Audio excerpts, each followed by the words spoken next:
सीखेंगे और कहानियां लिखना सीखेंगे। किस तरीके से हम कहानियां बनाते हैं। कहानी कहने सुनने की परंपरा बहुत पुरानी है। कहानी का आनंद पढ़कर भी उठाया जा सकता है। कहानी लेखन भी क्या है बेटा, एक कला है।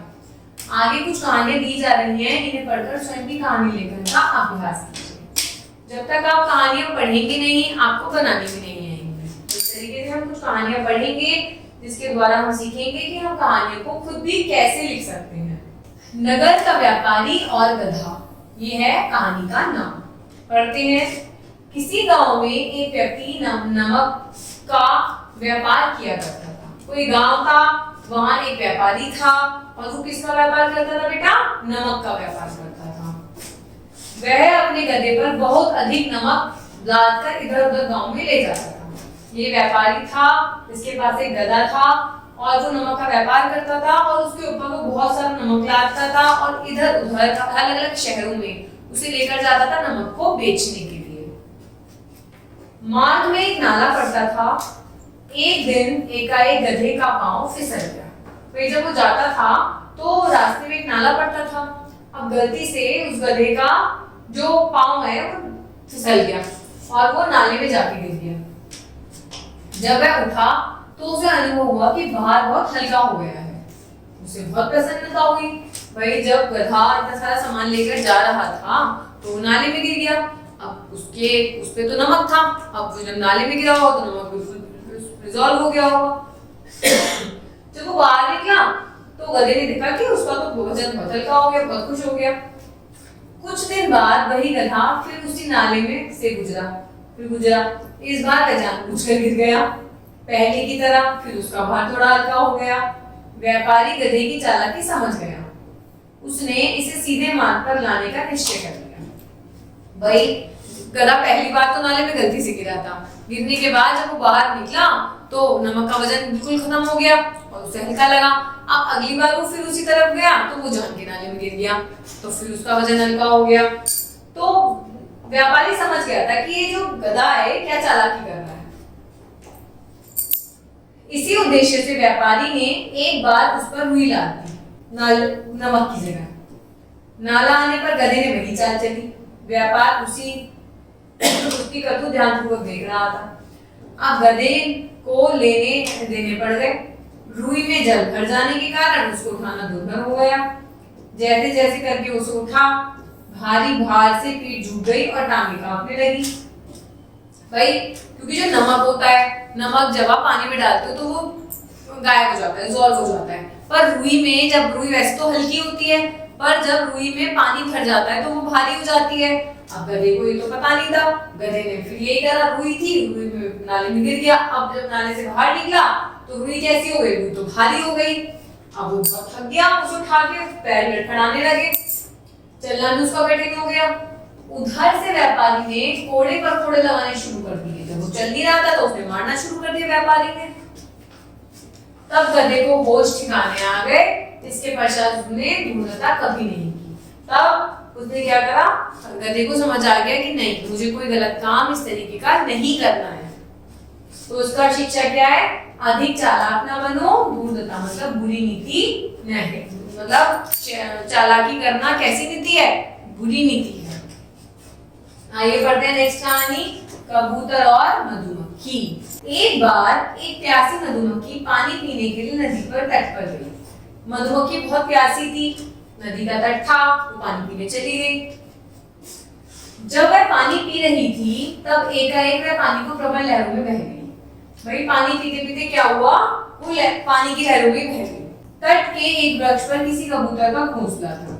वहीं तट पे, नदी के तट पे एक वृक्ष था, वहां पे कबूतर का घोंसला था। वह वहीं बैठ ये दृश्य देख रहा था। वह मधुमक्खी को देख रहा था कि वो किस तरीके से पानी के बहाव में बह गई।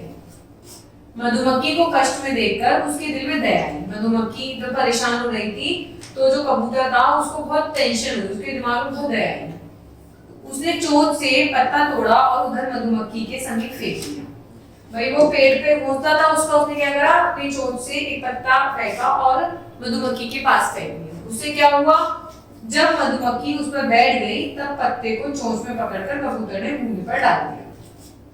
भाई मधुमक्खी ने पत्ता देखा और मधुमक्खी ने क्या करा, फटाफट से आके वो उस पत्ते पर बैठ गई। पत्ते पर जब बैठ गई तो कबूतर ने क्या किया, उस पत्ते को अपनी चोंच से उठा के जमीन पर डाल दिया। मधुमक्खी के प्राण बच गए। अगर कबूतर नहीं बचाता, अगर कबूतर पत्ता नहीं डालता तो मधुमक्खी तो डूब जाती। पर मधुमक्खी की कबूतर ने क्या करी, मदद करी। उसने ईश्वर और कबूतर का धन्यवाद दिया। किसने, मधुमक्खी ने। कुछ दिन बाद एक शिकारी कंधे पर बंदूक रखे उसी वृक्ष के पास जा पहुंचा। भाई बहुत दिन बीत गए। उसके बाद एक शिकारी गया उसी जहां पे कबूतर रहता था उस वृक्ष के पास। उसने कबूतर को वृक्ष पर देखा, उसे लक्ष्य बनाना चाहा। भाई शिकारी ने, क्योंकि कबूतर का घोंसला तो वहीं पे था, शिकारी ने सोचा कि मैं इसका शिकार करता हूँ, उस कबूतर का। संयोग से उसी मधुमक्खी ने यह दृश्य देख लिया। भाई जैसे कबूतर ने मधुमक्खी को डूबते हुए देख लिया था, ऐसे ही मधुमक्खी ने शिकारी को देख लिया कि शिकारी उसे मारना चाहता है। उसने उस तरह कबूतर को संकट में देखा तो तुरंत जाकर शिकारी को काट खाया। अब मधुमक्खी ने क्या करा, शिकारी के हाथ में काट लिया जाके। बंदूक चली पर गोली लक्ष्य पर नहीं लगी। उसने बंदूक मारी पर बंदूक चाहता तो वो कबूतर को मार लेता, वो कबूतर को नहीं मार पाया। इस तरह कबूतर के प्राण बच गए और वह उड़ गया। जिस तरीके से कबूतर ने मधुमक्खी की जान बचाई थी, मधुमक्खी ने शिकारी के हाथ में काट लिया और उसने कबूतर की जान बचा ली। तो शिक्षा क्या मिलती है, जो तुम्हारा भला करे तुम भी उसका भला करो, कर भला तो हो भला। मतलब कोई अगर हमारी मदद करता है तो हमें भी उसकी उतनी ही मदद करनी चाहिए। तो कहा गया है कर भला, यदि आप भला करोगे तो आपका भला जरूर होगा। अब हम पढ़ते हैं नेक्स्ट है हमारी मूक पंडित कहानी। कहानियां मजेदार है ना, आपको शिक्षा भी मिल रही है, आपको कहानी पढ़नी भी आ रही है, और आप जब कहानियां पढ़नी शुरू कर देंगे तो आप कहानी को लिख भी सकते हैं। किसी समय एक नगर में 4 ब्राह्मण पुत्र रहते थे। एक नगर था और वहां पे 4 ब्राह्मण पुत्र भाई रहते थे। उनमें घनिष्ठ मित्रता थी। एक बार उन्होंने विद्या प्राप्त करने का निश्चय किया। चारों ब्राह्मणों ने वे काशी गए, वहां 12 वर्ष तक विद्या प्राप्त करके घर लौटे। वे चारों ब्राह्मण जो छोटे पुत्र थे, इन्होंने सोचा कि हमें विद्या ग्रहण करनी है, तो चारों ने निश्चय किया, वो काशी गए, 12 वर्ष तक उन्होंने विद्या प्राप्त करी और फिर घर लौटे। उनमें 3 तो शास्त्रों को पढ़कर बहुत विद्वान हो गए। 4 पुत्र गए थे, 3 विद्वान काशी गए, चारों थे, पर उनमें से 3 विद्वान ने बहुत अच्छे से पढ़ाई करी और वो विद्वान हो गए। परंतु चौथा किसी कारणवश पढ़ नहीं सका। गया तो था पर वो पढ़ नहीं पाया, पर था वो बुद्धिमान, दिमाग था उसमें बहुत। 3 मित्र विद्वान तो बन गए किंतु उनमें सामान्य बुद्धि की कमी थी। समझ गए आप लोग? 4 ब्राह्मण पुत्र थे, उन्होंने निश्चय किया कि हमें पढ़ाई करनी है, वो चले गए काशी। ठीक, काशी तो चले गए।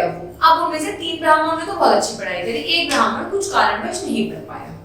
पर चक्कर ये था कि जो ब्राह्मण नहीं पढ़ पाया वो बुद्धिमान बहुत था, और जो 3 ब्राह्मण प्रॉपर पढ़े थे उनमें बुद्धि थोड़ी कम थी। अब आइए आगे बढ़ते हैं। एक बार उन्होंने विचार किया कि हमें अपनी विद्या के बल पर धन कमाना चाहिए। जब विद्या प्राप्त कर लेते हैं तो हम धन भी कमाते हैं। इस उद्देश्य से वे परदेश को चल पड़े धन कमाने के लिए। रास्ते में भयानक जंगल से गुजरे। धन कमाने के लिए उन्होंने क्या किया, अगले देश चले गए, पर रास्ते में एक जंगल पड़ा, वहां से गुजरे। जंगल में एक मित्र ने बिखरी हुई कुछ हड्डियां देखी। इन चारों में से एक ने कुछ हड्डियां देखी।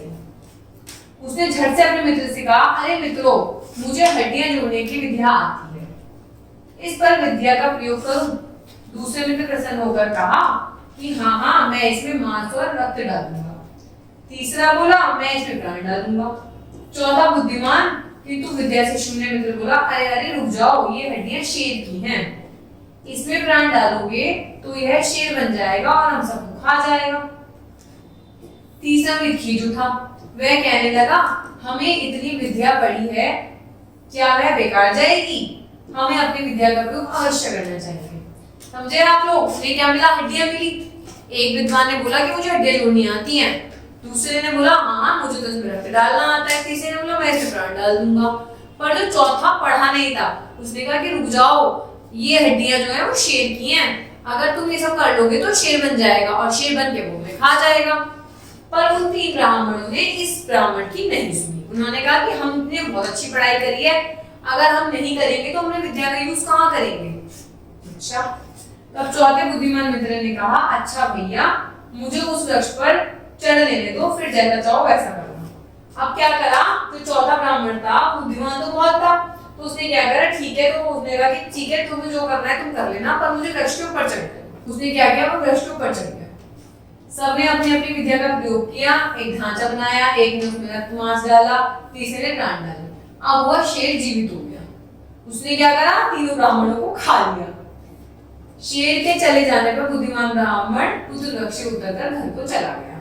तो शिक्षा क्या है, संसार में बुद्धि बड़ी है, विद्या नहीं। बुद्धि रहित बड़े बड़े विद्वान भी दुख भोगते हैं। मतलब जरूर नहीं है कि आप लोग अगर एजुकेशन ले रहे हैं, विद्या ले रहे हैं, तो आपको उसका बुद्धि से इस्तेमाल करना चाहिए। ऐसा नहीं है कि बेबुद्धि से आप उसका इस्तेमाल कर रहे हैं। भाई पढ़े लिखे तो वो 3 पुत्र भी थे, विद्वान भी थे, है ना, पर उनमें बुद्धि नहीं थी कि कौन सा काम करना है, कौन सा काम नहीं करना। अब हम पढ़ते हैं ईमानदार बालक के बारे में। किसी स्कूल में बहुत से विद्यार्थी पढ़ते थे। भाई स्कूल में आपका भी होगा, हर स्कूल में बहुत सारे विद्यार्थी पढ़ते हैं। एक दिन मास्टर जी ने बच्चों को कुछ प्रश्न से हल करने के लिए दिए। भाई आपके टीचर्स भी आपको मैथ्स के, साइंस के क्वेश्चंस हल करने के लिए जरूर देते होंगे, ऐसे उन्होंने दिए। एक विद्यार्थी ने किसी मित्र की सहायता लेकर प्रश्न कर लिया। स्कूल में अध्यापक महोदय ने काफी देखी तो बहुत प्रसन्न हुए। भाई एक विद्यार्थी होगा उसमें, तो उसने क्या करा, उसे आता तो था नहीं, उसने क्या करा, चीटिंग करके किसी से पूछ के काम कर दिया। उसे देखा तो जो टीचर थे वो बहुत खुश हुए। अध्यापक महोदय प्रसन्न होकर कुछ पुरस्कार देने गए। उस बालक ने अपनी बारी आने पर पुरस्कार लिया नहीं, उल्टा रोने लगा। भाई वो जो बच्चा था, भाई उसके जो टीचर थे बहुत खुश हो गए, उन्होंने उसको गिफ्ट दिया, पुरस्कार दिया, अवार्ड किया। पर वो जो बच्चा था, वो उसने पुरस्कार लेने से मना कर दिया। वो रोने लगा बहुत ज्यादा। क्यों रोने लगा? यह देखकर अध्यापक महोदय बहुत चकित होकर टेंशन हो गई, भाई रो क्यों रहा है इतना। उन्होंने उस बालक को रोने का कारण पूछा। भाई बिल्कुल, अगर आप भी ऐसे रोएंगे तो आपका रोने का कारण तो भी पूछा जाएगा कि भाई क्या बात हो गई, आप क्यों रो रहे हैं इतना। बालक ने बड़ी नम्रता पूर्वक उत्तर दिया, गुरुजी आप समझ रहे हैं कि ये सब प्रश्न मैंने अपनी बुद्धि से हल किए हैं, परंतु यह सत्य नहीं है। इनमें से एक प्रश्न मैंने अपने मित्र की सहायता से हल किया है। अब आप स्वयं निर्णय करें कि मैं पुरस्कार पाने योग्य हूँ या दंड लेने योग्य हूँ। उसने बच्चे ने बिल्कुल सच बता दिया अपने टीचर को कि आपको ये लगा होगा कि मैंने सारे सॉल्व करे हैं, पर मैंने नहीं करे, एक क्वेश्चन मैंने पूछा था। यह सुनकर अध्यापक महोदय बहुत प्रसन्न हुए और उन्होंने पुरस्कार देते हुए कहा, बेटे यह पुरस्कार मैं तुम्हारी सच्चाई और ईमानदारी के लिए देता हूँ। शिष्य का हृदय गदगद हो गया। भाई उसे पुरस्कार तो दिया, लेकिन ईमानदारी के लिए दिया। भाई उसने बिल्कुल सच बताया, उसने झूठ बोलकर पुरस्कार नहीं लिया। उसने अपने टीचर को बिल्कुल सच बता दिया था कि सर ये क्वेश्चन मैंने नहीं सॉल्व करा है, एक क्वेश्चन मैंने पूछा था। बच्चों जानते हो यह बालक कौन था? यह बालक गोपाल कृष्ण गोखले थे। मतलब बड़े होकर ये बहुत कुछ बने। तो शिक्षा क्या है? सच्चे और ईमानदार बनो। सच्चाई व्यक्ति को कुंदन मतलब सोना बना देती है। तो हमें हमेशा सच्चाई के रास्ते पर ही चलना चाहिए। हमें नहीं सोचना चाहिए कि अगर हम बेईमानी से कुछ प्राप्त कर लेते हैं, हासिल कर लेते हैं तो वो सही है। बिल्कुल गलत होता है वो। हमें हमेशा सच्चाई के रास्ते पर चलना चाहिए। जैसे इस बच्चे ने सच्चाई के रास्ते पर चला तो उस टीचर ने उसको पनिश नहीं करा, उसकी सच बोलने पर क्या करा, उसकी सहायता करी और उसे पुरस्कृत किया और उसके लिए प्रसन्न हुआ। तो इस तरीके से हमने इसमें इतनी सारी कहानियां पढ़ी हैं। तो इस तरीके की कहानियां होती हैं और हमें कोशिश करनी है इतनी ही अच्छी कहानी लिखने की। धन्यवाद।